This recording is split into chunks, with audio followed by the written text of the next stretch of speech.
Sabay-sabay tayong pumaldo kasama ang Apex Gaming 88. Narito ang steps kung paano gumawa ng agent account under a master agent. Mula sa dashboard ng master agent, i-click lamang ang member information at piliin ang downline list. Sa loob nito ay makikita mo ang lahat ng mga agents na under sa'yo as master agent. Pindutin ang new agent at mag-fill up lang ng form para sa inyong bagong agent.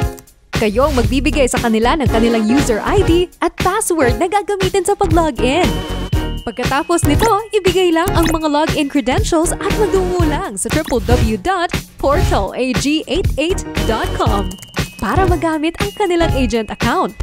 Mula sa inyong master agent, kunin lamang ang username at password na gagamitin sa pag-login ng inyong account. Pagkatapos mag-login, maaari ka na gumawa ng sarili mong credentials na gagamitin mo sa susunod mong login.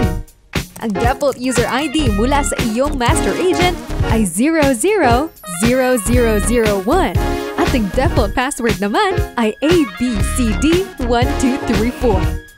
Ilagay lamang ang napili mong bagong login name at desired password na iyong gagamitin para mag-login.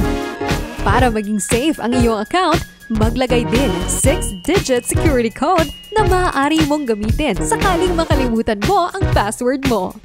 Isa sa responsibilidad ng isang master agent ay tulungan ang kanilang mga agents kung paano gumawa ng referral link para sa inyong mga players. Kaya huwag kalimutan na ituro ito sa kanila. Napakadali lang, di ba? Ano pang hinihintay mo? Mag-register na and elevate your game with Apex Gaming 88.